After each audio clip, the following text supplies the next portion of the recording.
Now Aden Duale is telling us, and abusing journalists, Yvonne, that we have shut down the hospitals. How do you shut down hospitals that do not exist?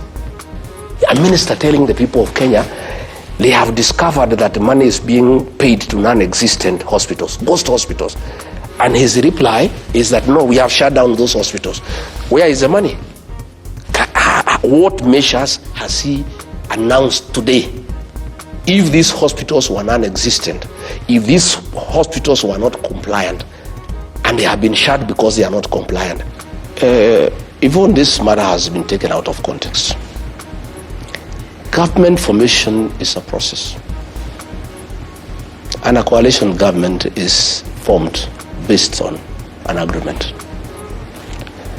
I sat down with William Ruto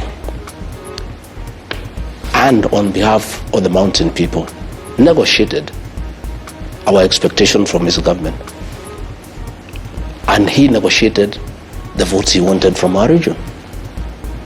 And he did negotiate with me that he wanted 70% of our votes, and in exchange he would give us 40% of the government. It was not written, it was a gentleman's agreement. He sat down with the people of Western Kenya. They were wiser than me. They demanded an agreement. He demanded 70% of their vote. They demanded 30% of government. He sat with Kingi from the coast, and Kingi demanded certain things that will be done when government is formed. I was simply following the honoring of that agreement, that what was promised and what was agreed on must be honored. And I was saying, we made an agreement that we are investing in this government, and this is our expectation. And Yvonne, it is not that it is anything that I was coming out from the blue. It was an agreement that was negotiated, and I was insisting that that agreement should be honored. Other people are not insisting on the honoring of that agreement.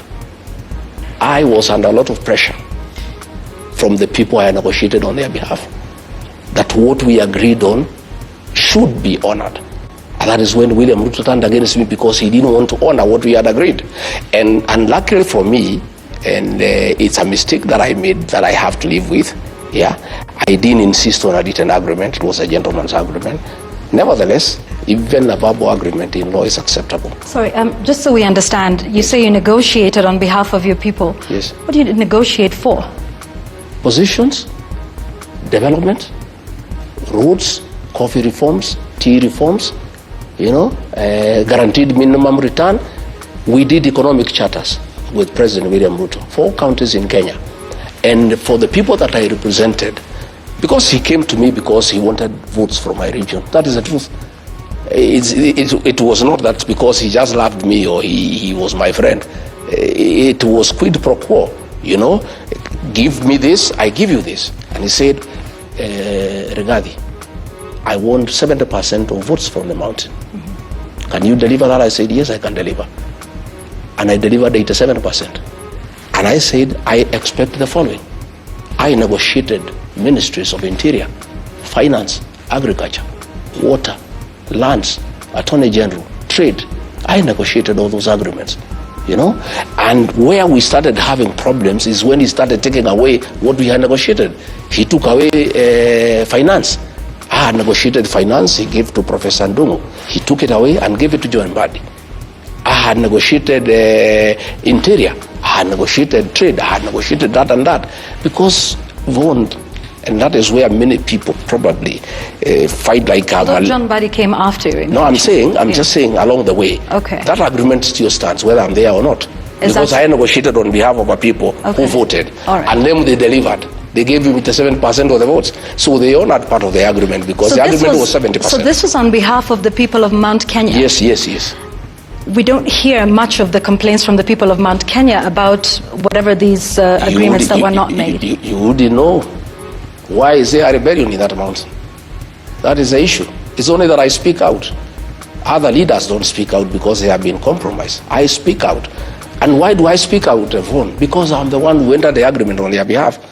I am the one who is taken to task, by the population. You came and promised us. You told us we vote for this man. We are going to have coffee reforms. We are going to have tea reforms. We are going to fight alcohol. We are going to do ABCD. We are going to improve the environment for business. Now things have turned upside down. Vaughan, did you expect William Ruto to give us a hug for wanting to remove him from office?